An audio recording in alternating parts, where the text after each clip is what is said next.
Hello again for the second time today.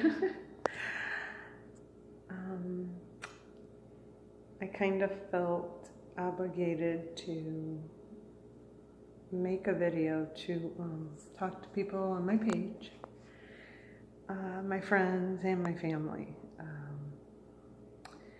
and I guess twin flames in general. Not everyone understands what twin flames are, but it's kind of a mystery. One soul in two bodies. They're divine unions set up by God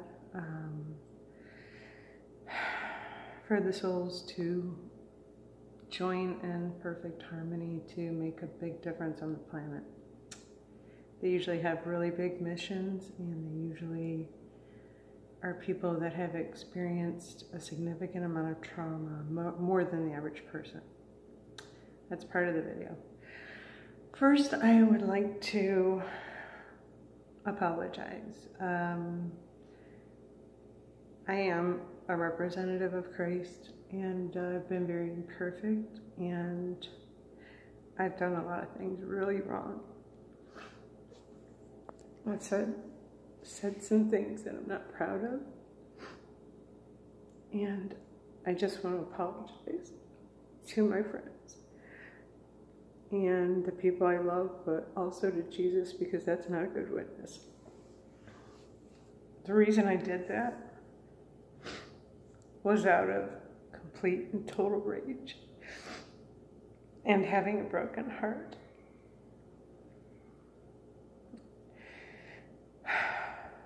And numerous layers of trauma in my life that started surfacing, things I just swallowed and tried to autopilot through life. Anyway, I have to kind of give you a little bit of history on the story so that it makes sense. I learned about twin flames in 2012. But I hadn't met my twin. So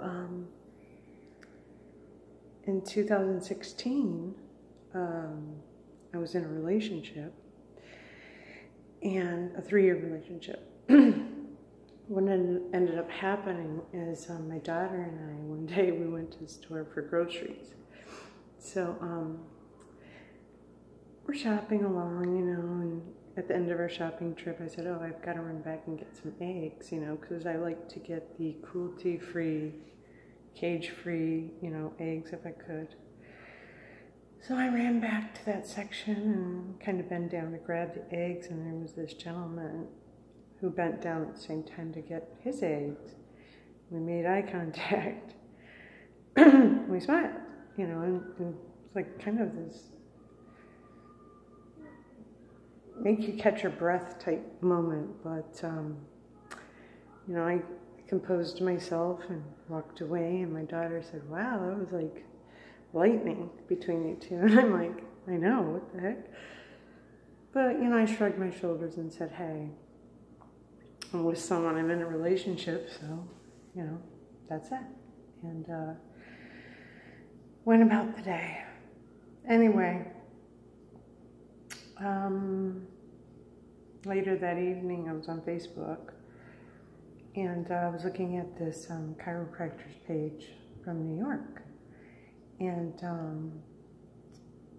I was reading a thread, and I saw a comment I really liked, so I added that person randomly, which I do sometimes, something impresses me, and so the person accepted my friend request right away, and I looked at their profile, and I said, what? That's the guy. It's the same guy from earlier, at the eggs. And I told my daughter, I said, oh my God, does this look like the guy from the store? And she goes, yeah, because he had 2 kids with him. And so I said, that's weird that I would meet somebody twice in one day. Like, essentially, it's like, what are the odds of that, mathematically? So, I made some small talk with him over the next couple months, but I was really like drawn to him. There was just an attraction there, but like I said, I was in a relationship, so him and I, were both interested in particular subjects about health, and there was a movie that was coming out, and both of us wanted to see it. And it was only premiering at one theater in Sacramento, so I had asked a couple of people to go with me, and everyone said no, and so I reached out to them and I said, hey, you want to go see this movie with me? And, it was a platonic situation, because I just wanted to be near him. I, wanted to be in his presence. And so he said, yeah. So I get there, and, we have this 8-hour date. We go see the movie, we talk, and just really, there's like chemistry between us. But, we kept it clean, because I said, hey, I don't want to hurt the person I'm with. That's just not right. But, there's obviously something between us. So he basically blew me off after that date, even though he said it was incredible too. We chatted still a little bit online, but, he's like, you're with somebody. So I respected that, But I was a little disturbed because I wanted to be his friend. What was happening on the sidelines is that I think it took 3 to 4 months for that relationship I was in to just rapidly unravel. A bunch of synchronistic events happened, and I ended up moving and getting a job 2 miles away from this person, the one that I had met in the store. Needless to say, I was single, so we started dating within 3 weeks.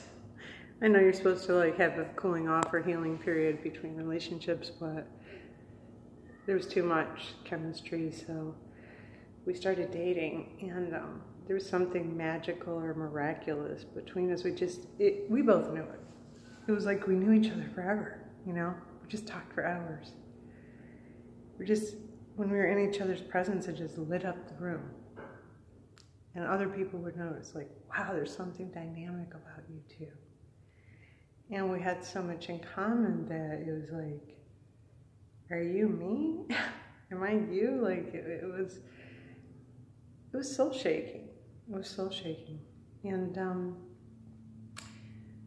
we would also, though, we're both bad victims of trauma. And it just so happened that both of our areas of trauma, the other person had a major defect in. So we were triggering each other's trauma, which would lead to us having these volatile arguments and these, short separations, but we were always drawn back to each other. This went on for 2 years. And in that 2-year period, I was working for an employer that it was so toxic. I used to complain about it on my page all the time. I was losing it, big time with stress. I would drink a few beers and get really, critical and negative online. And, that, I guess because I had an audience, I don't know why I did that, but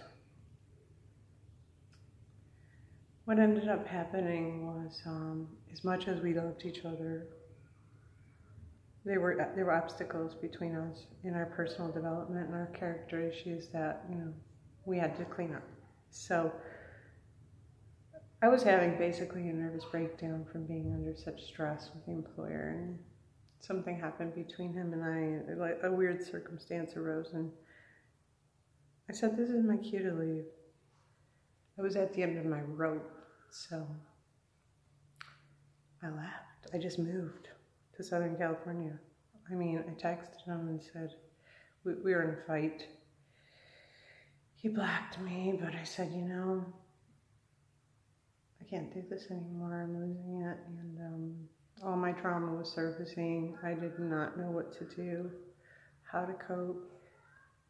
I was skinny as a rail. I mean, I'm still pretty skinny, but I was like, I felt like I was on death's door. And I left for 4 months. Spent some time with my family, did different things. I wasn't pursuing another relationship because he was in my soul. I mean, I was just trying to figure things out and get space to get a clear head, you know. And I had said some really horrible things to him.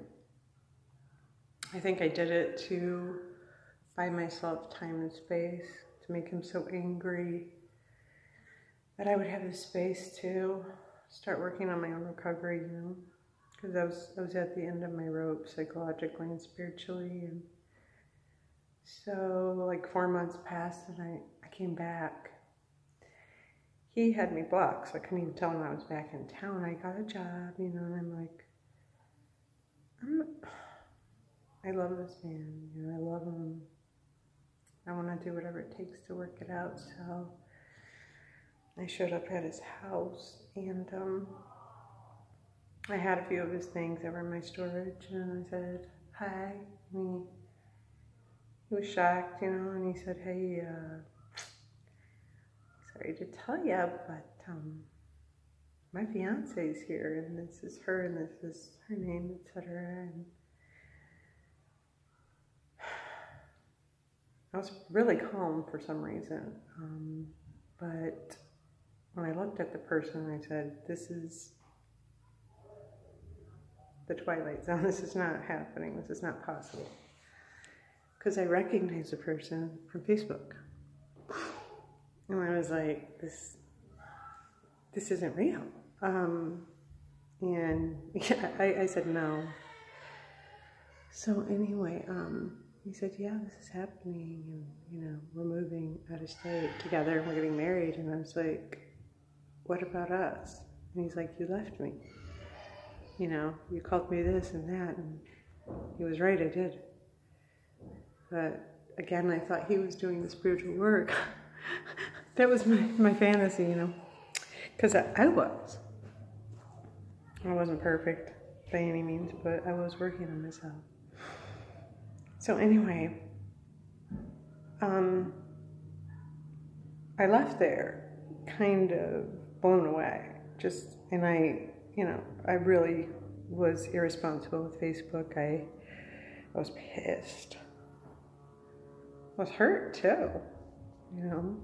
But I was confused mostly when I saw who it was. I was like, how? How did this happen? I saw a lot of nasty cryptic messages on Facebook about this. Because I wanted to condemn them. I wanted to take out my rage and hostility publicly. I wanted to shame them, throw them under the bus. I wanted to expose. But, you know, that's not my job. I'm not God. Vengeance is his, you know, and my bitterness was just really toxic. So, you know, you guys have probably read some really weird things I've said. Posts related to it, you know, and some of you who have followed me could probably piece that story together. But anyway, it's kind of exciting on the other hand because the twin flame journey, the twin lives inside of you and you live inside of them. You can't shake each other no matter how far you run. You can run to the ends of the earth. You can marry someone else, but you don't leave each other's souls. So it takes a lot of prayer and grace and finesse to live with that connection when you can't be together. So, you know, it remains to be seen what will happen. If God wants to send me somebody else, it won't be the same, you know. I hate to put that on the next relationship, but, you know, the mission has to be done. And it has to be willing parties. If one of the twins run, you know, time's a ticking. So what I'm doing is letting go of that rage and bitterness and anger and disgust that I had over the matter. And I'm just moving on with my life. I wanted to share that all with you guys. And put the pieces together. So thank you for listening.